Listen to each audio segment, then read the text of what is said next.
Hi, I'm LUBAINA SHEERAZI. I'm Livaeco GlobalSpa Fit Fab.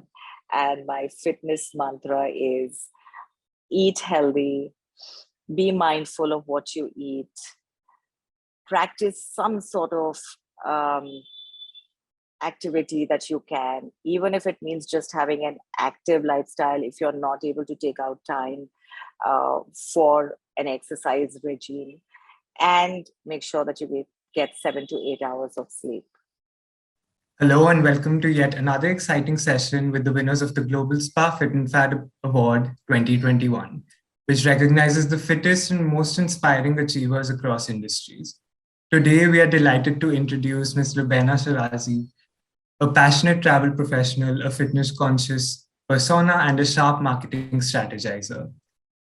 An innovative outlook gives her strategies and associations a creative edge over her counterparts, resulting in remarkable outcomes across brands. She spearheads BRANDit as CEO and co-founder to make it a trusted partner for her clients and help them navigate the diversity, scale, and complexity of them. She brings with her an in-depth knowledge and understanding of the intricacies of outbound travel. She provides deep insight, sound counsel, and seamless execution to numerous tourism boards and hospitality brands. We are proud to announce her as the winner of GlobalSpa Fit Fab Award and excited to learn more about her journey and her perspective on fitness, wellness, and sustainability. Ma'am, thank you so much for joining us today. So to start with, you must be having such a hectic routine as a CEO and a co-founder. So is there something you do to stay healthy even amidst all the chaos and hectic schedule? First of all, thank you very much, Akshay. Thank you for having me. It just feels wonderful to be here. And it adds oodles of self-confidence to what I already do. So thanks a lot. Yes, in terms of health, I think it's just been a way of life for me. I haven't really, I don't do any conscious sort of, efforts to stay healthy because there were a lot of things that were ingrained at a very early age, and a lot of it came from self-learning, Akshay. So it didn't really come because somebody really inspired me. Of course, along the way, there's a lot of inspiration that you get and stuff like that. But there's a lot that came out of self-learning in my early days, and I followed that as a regime or as a practice all throughout my life. So it's actually become a way of life. When it's about making healthy food choices. It's about having some sort of a physical activity or a fitness routine. So it's nothing elaborate. It's not some fancy classes that I do, etc. So I've just about started to do some strength training recently, but it's something that's just so essential for me to do within 24 hours of my time. So I make it a point, if I'm not able to do anything, I will at least go down and walk in my building compound, or I've always been close to a beach or a promenade. So I just go, I do a 30-minute run or a 1-hour run, and I just come back. So yeah, so and I've always tried to maintain some sort of a threshold so that I don't really cross that, whether it's about when I'm sort of indulging or at a wedding or at a party having my food, or whether even if it is in terms of weight gain. I mean, we all sort of put on a couple of kilos here and there, but I think I've just sort of managed to monitor that fairly well. But I don't do anything that is extraordinary, or I don't put in any great effort that somebody else can't. And of course, we are all blessed with good genes, so sometimes we also have to be grateful for that. Yes. That's so comforting to hear you say that, because I think sometimes we also complicate the subject of fitness. Yes. When it's actually something that's very simple and can be integrated into your life. Absolutely. Yeah. And probably the same goes for wellness as well. I think wellness means different things to different people because it's such a subjective term. So I'm interested to know, what does the idea of wellness mean to you, and is there something you do to practice it? Absolutely. I think for me, wellness is very, very holistic, and an extremely important part of my life, and there are various aspects and dimensions to it, Akshay. It's not just about health and about fitness. I think I've felt physically fit most of my life because I take these, simple steps in my life to ensure that I keep my immunity up. I don't, fall sick very often throughout the year. I touch wood, don't have any aches and pains, etc. So, I've sort of managed that. But then there are so many other aspects, right? You need to be well socially, even from a mental and emotional point of view, also from a work and occupation point of view. You also need to have some wellness from a financial point of view, right? So all of those, I think, aspects constitute how you live your life. If any one of those are not doing well, say for example in your workplace you're not very happy doing the job that you do, or you just sort of you're just not happy with your profile or whatever it may be, or it could be the package that you take back home. It impacts so many other things, right? It impacts uh, the way you're going to spend, the quality of life that you're going to live, your savings, etc. So I think a lot of these things holistically make up wellness. And I'm not saying that we don't go through ups and downs. We all have our situations and circumstances in life. It's all about, sort of creating that balance. And when that just goes off balance, you restore that balance again by taking corrective measures. I think one of the things that I always tell people is I feel that I am balanced when it comes to taking my decisions. I have a very balanced head over my shoulders. I'm wise when I take my decisions. Um, I am very grateful. So I think gratitude plays a very important role. And I think I'm empathetic. I'm empathetic towards people, towards situations, towards circumstances, towards myself as well. So I think those are things that really matter. And it's very important to be able to manage wellness across all of these aspects in life. That's a great thought. Couldn't agree more. Wellness is, if it's not holistic, then it's really serving any purpose in your life. And That's right. I also am very interested to know about how you started your career in fashion and then decided to move to travel and tourism. What inspired that shift from the very beginning? So I think it was just a natural process. Way back in those days, I think our parents also made some certain choices. We didn't really go through any kind of vocational guidance. So I did what my parents wanted me to do, and no regrets. I did.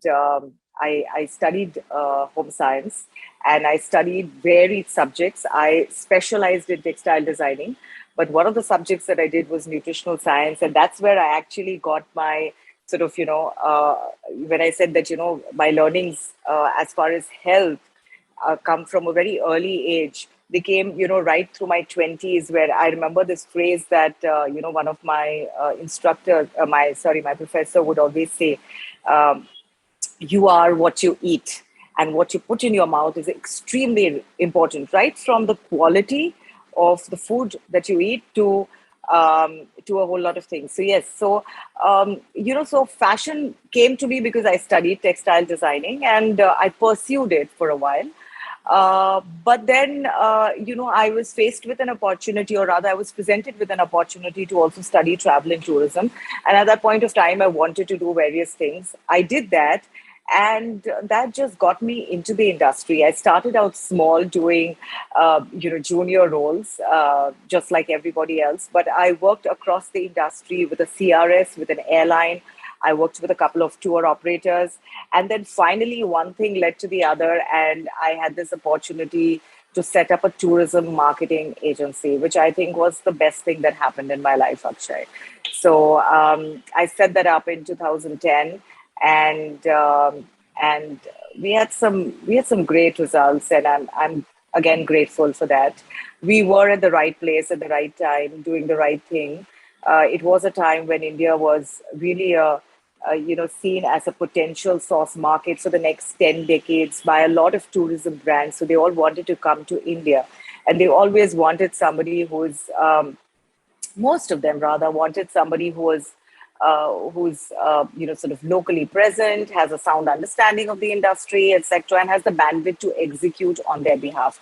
Because a lot of these clients were tourism boards, and these are fairly large mandates in terms of what you are expected to do in a country our size. And our outbound was just growing. Way back in 2010 to, I think from 2010 to 2020, we've had a fantastic growth in terms of outbound departures from India to various parts of the world. So I think, yeah, just at the right place, at the right time, with the right opportunity, I was able to recognize that opportunity. And I've always been the sort of person to, put my 100% in whatever I take up. So when you put in your 100%, maybe a few other things in your life do get a little neglected, but you do end up accomplishing what you are set out to achieve. So I think I just did that. So I mastered the business of tourism marketing, so to speak. And because I was able to do that for those 10 years, so I ran an outfit called Blue Square Consultants. That unfortunately ended in 2019 for a whole lot of reasons. And I set up BRANDit just 2 months before the pandemic. So BRANDit is another story altogether. But but because I actually ran it as an entrepreneur, I was, when I ran that stint, when I ran that outfit for a good 10 years, even though I was an employee, I ran it like a business owner. I was given a lot of freedom to do that.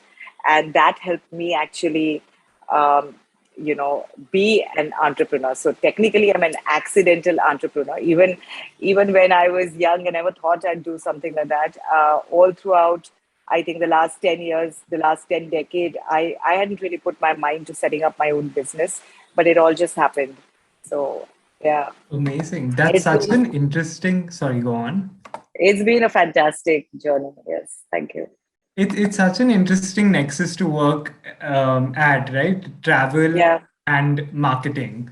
So, and as you said, you started it immediately before the pandemic. So could you tell us more about how BRANDit bridges that gap between, the offerings of a destination and fulfilling the desires of people to travel to these destinations? Sure. So that really is our purpose and our objective, and really our mission with the brands that we represent. And see, a tourism brand, especially a country, is the mandate is fairly large, Akshay. It's not as simple as representing a hotel, where you're measured on the number of room nights and revenue that you generate at the end of the year. Of course, there are tangible outcomes by which you're measured even when you are sort of working for a country. But it's an overall perception. There is an overarching sort of objective and vision, and whatever it is that you do it with a 3 to 5 year vision. So you're not just working for the 12 months that you're contracted with them. And that's how I worked, even though sometimes the contracts are 12 months or 24 months. But I always look at it from a very long-term perspective. So there are a lot of little things that you need to do as far as that is concerned. And that is what I think we learned and we mastered in the last 10 years with destinations, especially a country like Oman that came to India in 2010 when there was just zero sort of leisure traffic going to the country at that point of time. So we built visibility and we built desire to travel to Oman in the last 10 years. So it was not just visibility and awareness, and it was something that we needed to do from ground up. So a lot of other destinations that we represent now and that we represented then already had presence in India. So it was about taking them to the next level and stuff like that. But Oman is one of our finest case studies. I say that all the time. I speak about it in all my interviews because what we did for them and what we achieved in the process was just fantastic. And those kind of opportunities don't just come by very easily. I think in terms of fulfilling traveler expectations, it's, today the Indian traveler is looking for some very interesting choices. They don't want to just go to the predictable destinations. While there are some must visits that they want to do, the must dos, right? I mean, you're naturally attracted to Europe, for example, because it's a completely different landscape. They're also looking at very, very, sort of offbeat places. They're looking at some great experiences that they can have. So I think offering that wide variety is extremely important, and marrying that, so, or rather marrying what the destination has to offer in terms of offerings to the needs of the Indian traveler is very important. So, say for example, a destination like Qatar, which we've just about started to market in India, is sold very differently in Europe as against India, right? And currently, their offerings are very inclined to culture, to heritage, to architecture, to sports. And yes, there is an existing clientele within India which would be interested in that. And then how do we sort of create some more interesting experiences in the destination, which today, Indians would appreciate. So I think it's a lot of that. It's and I think these relationships, Akshay, are over a long period of time. That's the reason why we've represented Oman for 10 years, we've represented Thailand for 7 years, because it's not a quick in and out kind of a thing. These are things that you achieve over a period of time. And and that actually gives you a very different kind of experience as against, just doing sales for a tourism brand. However, I must add that we don't just do that. We don't just do the whole strategy and the ideation and, only tourism boards. We do a lot of other things as well, with other tourism brands, which are more ad hoc, which are more sort of time sensitive in terms of delivery. Yeah, that sounds like, especially the last point you mentioned about it being a long-term thing and waiting a while for results to appear. I feel like that might have been one of the challenges you would have had to face, but also, becoming an entrepreneur in the midst of a pandemic. I'm interested to know what were the hurdles of building a business in that scenario, and how did you sort of navigate those challenges? I think I must admit it was one of the toughest periods of my life. Um, but we all have to face challenges at some point of time and overcome them. I had a lot of personal challenges as well in 2020, and I'm very, very sure that everyone has a story to tell. Um, Last year, but mine was interesting because 2019 itself, Akshay, was quite turbulent. Also on the whole for the travel industry, because we had sort of situations with airlines like Jet Airways, Cox and Kings, etc. Right, so it did shake up the industry. It affected a lot of employees, etc. So 2019, when I had to exit and sort of take the right decisions, because it was a decision that I was not just making for myself; it was also for a team that had been with me for a very long time. And you are as good as your team, right? I mean, it's never a one man army, especially when you're managing something like this. So I think they mattered a lot, and what was important was to take a decision that was wise and sound, that would sort of impact everybody in the right manner. So thankfully, I made those choices. I started BRANDit, with the right kind of people. I had my team, but I mean, who knew about the pandemic, right? So where we were, sort of managing close to 2 dozen brands, we just came down to 2 brands and a fairly large team to do that. That also got us thinking, and that also gave us a little time to explore other opportunities within travel and beyond travel, because as a marketing agency, we offer sales, PR, marketing, and media solutions to tourism brands. But outside of sales, PR, marketing, and media solutions are industry agnostic. They can go beyond travel into the space of lifestyle and fashion, and just about any industry. So we explored a bit of that, and I think we had a little bit of success there, and we've been able to diversify our portfolio outside of tourism. So I'm really excited about that. That was a lot of hard work, but I think we gained a lot of experience and confidence in the process. And I think we just may be able to do some great work outside tourism as well. But of course, tourism is our mainstay, and that's not going anywhere. So yeah, that and a whole lot of personal issues, which I don't want to talk about at this point of time. But that has really shaped me as a person now, and I'm a lot more grateful, a lot more cooler, calmer, a lot more empathetic than I had been. And above all, I think I would say gratitude. I think that's something that I feel the most in the last 2 years. The fact that we all came out alive, the fact that I could keep a business, the fact that I could keep my team, the fact that I kept my clients and I grew from there. I think is quite an accomplishment. Yeah. Yeah, it's no small feat. I think that's a huge accomplishment. As you mentioned, there have been so many changes in the landscape of Indian tourism over the past decade or so. Um, is there something that you've particularly observed that has been a massive shift, maybe in terms of what people are looking for, or what destinations are now promoting?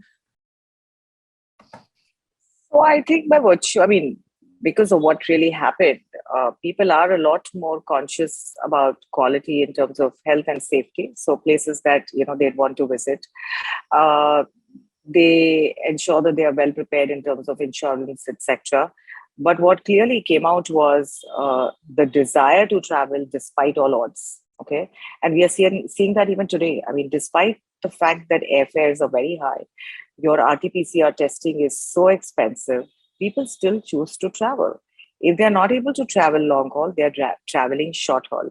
They may not be the right fit for Maldives in the sense that, traditionally speaking, they're not honeymooners, etc.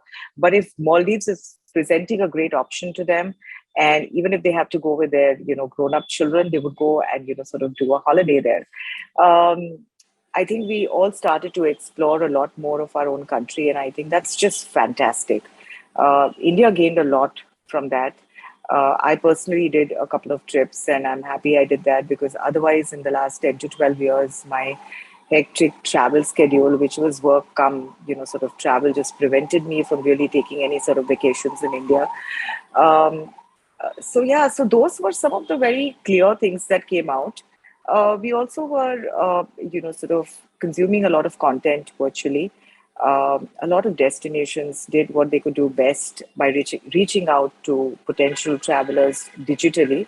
Um, I think somewhere the message about being a conscious traveler has managed to sink in somewhere, and more so with the younger generation, the millennials, who perhaps read it and want to also somewhere practice it in their lives, because they really are the future generation, right? Um, we're going to be traveling for the next 20, 30 years. So uh, I see a lot of that. People are a lot more conscious as travelers now, but there's still a huge amount of work to be done in that space in terms of being able to impact the destination in the least possible manner negatively. So there's a lot of talk around that, a lot of talk around responsible tourism. So yeah, so those are the changes that I really see. But the one big change that I would say is, it just makes us all people feel good about the fact that travel is not going anywhere. So despite all of this, I think people will find a way to travel. Otherwise, the industry has been impacted. I can't even sum up the kind of losses that people have had in their own individual capacity. And then, of course, even airlines and, larger institutions, etc. But the consolation is that, it will come back. It may take sooner or later. I don't know. I mean, it's just hard to predict when that's going to really happen, given the situation, the dynamic situation, but it'll all come back. Yeah. You made a perfect segue into my next question, which was about responsible tourism. Is there something that, as you mentioned, there's so much work to be done both on the part of travelers as well as destinations. But do you see a shift in terms of how travelers are choosing destinations and how destinations are also protecting their own environmental habitats, considering that tourism probably will come back in a much stronger way? Yes.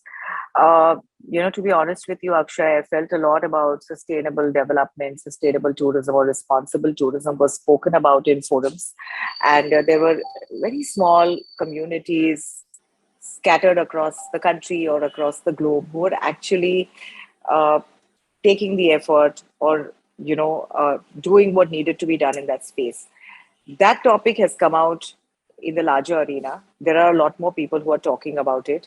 We are far, far away from, you know, practicing it. But I can see that certain destinations definitely saw the benefit of not having tourists for a while. You know, over tourism was a genuine concern when people just flooded to certain major tourist destinations. So I think everybody got the time today to think that instead of making this place what it is, which it already is popular, why not focus on other destinations, other products, in the vicinity and promote them as well. And I think as tourists also we want to go to places that are less touristy, less crowded.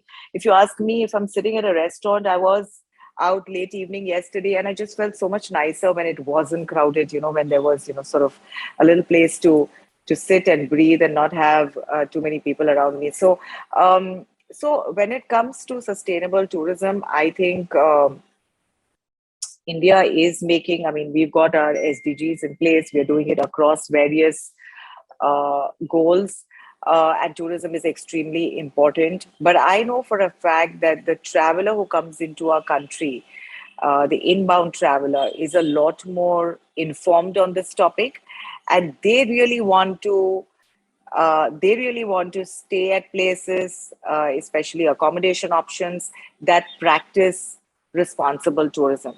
Whether it is your renewable sources of energy, whether it is, you're talking about, sort of conserving water through various practices, or you're talking about whatever you can do to lessen your carbon impact.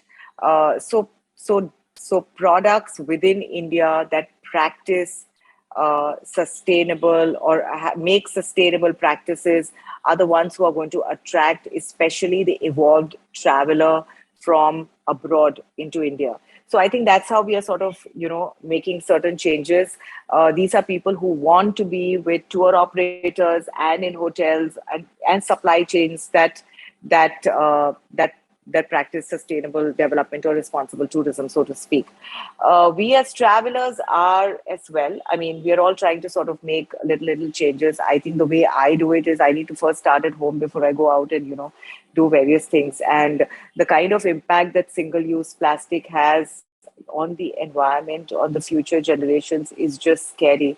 So if we could just reduce that, actually, there was some bit of reduction that we had seen. And again, it's sort of, I think, just because people didn't want to use, didn't want to have water in a glass, they started to, once again start to use these small sort of water bottles, etc. But if we can eliminate that, at least from our personal lives, in whichever way we can sort of impact, that would be great. To be able to do that at an industry level, I think we as people need to bring about those changes in our day-to-day lives and then in our workplaces, is what I feel. In that same vein of speaking of sustainability and given your background in fashion, I think sustainable fashion has also become such an integral conversation these days. And there are brands like our title partner for the Fit and Fab show, Livaeco, who are leading the change. So what are your views on sustainability in fashion in the Indian landscape? So I think we need to practice it across industries. And I know that fashion uh, is also one of the largest, I think, I mean, in terms of sort of, is one of the industries that has a massive impact, or rather, can I say, pollutes the environment in the maximum. Okay, I didn't get that right, but yeah, it's fashion does impact the environment majorly. And I think I love Liva. I love Liva Eco as a fabric. I think it's just great to, in terms of, it's touch and feel, it's breathable, and at the same time, if they've adopted sustainable practices to build it, I think it's a great choice that each one of us can make. I know that just one cotton T-shirt takes up, or rather impacts, some 3,000 liters of water, and fashion by itself is a very resource intensive industry. It impacts water consumption, forest cover. It leads to a lot of deforestation, a lot of stuff that is used by the fashion industry, I think, is not biodegradable or not renewable as such. So whatever it is that we can do to reduce our greenhouse gas emission would be great. Liva Eco is a great product, and I think we need a lot more. Likewise, in the industry, I am also, and when we are talking about sort of sustainability, we are also talking about it has to be holistic. It's not just about the environment, water, etc., and it's also about giving back to communities. And I know there are certain brands that do that, which also work very closely with local artisans to provide them with employment, and so that they're able to continue their livelihood. So I think those things really matter a lot. And I think Liva Eco is doing a fabulous job as far as that is concerned. I was very impressed when I think the London Fashion Week, prohibited designers from using fur on their catwalk. So, I mean, these are great steps that we can take as an industry, and as people. I think the choices that we make will eventually impact the overall environment. Absolutely. Your insights on all of these topics have been so valuable. And I thought we could maybe wrap up this session by just three quick questions. First is that since you're so closely involved in travel, I want to know what your favorite travel destination is. Oh, wow. It's hard to really say that, Akshay. I mean, I've always enjoyed every single place that I've gone to, and I've always found something nice and brought back a memory that I cherish all my life. But one of the destinations that I just fell in love with, which is also one of the destinations that I did in the recent past, is Iceland, and I thought it was just gorgeous. I went there in the winters. I was there for a little over a week, and I definitely want to visit the place again in the summers. I think it was special. It was unique. It was like something that I had never experienced before. Amazing. It sounds great. How do you usually unwind at the end of the day and prioritize self-care even after a sort of long day or a hectic schedule? So I think one of the most important things is I don't skip a meal. So I make sure that I eat, I have my dinner. I try to have it as early as possible. So I try to at least have about a 3 or a 4 hour gap between the time I have my meal and I go off to bed. I think that's extremely important for me. And for me, skipping a meal is never an option. So that's number one. Number two, I think I've always followed a regimen at night. So, you generally, whether you wear makeup or you don't wear makeup, you need to sort of come back and follow a routine. I think those are a couple of things that just help me to sort of, get back into the fact that I am at home, and now I need to unwind, and there's no more work, and I don't want to take any more calls. But yes, I do reading, but very, very little. And I've just started to adopt that as a practice once again, because I just went off reading. There was just so much of material that you just invariably read because of work, that it doesn't just leave enough time for you to pick up a book and then, read a few pages. But then I decided to start small, and even if it means just 2 or 3 pages, I make it a practice to read. And I watch a bit of TV. So I try to sort of consume a little bit of my content on the channels, on the OTT platforms, which I really like. And I think one of the things that I do at night, which I can't do during the day really, is to call my near and dear ones and my friends and people I really care about. So there are some 2 or 3 customary calls that I always do. My parents are currently living with me, but when they weren't, I used to always make a call to them. I have a couple of friends who are, my comfort zone. So I like to give them a call, have a quick chat with them, and that's about it.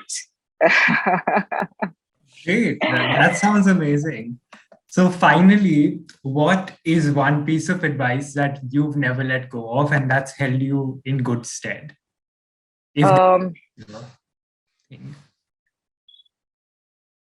Advice.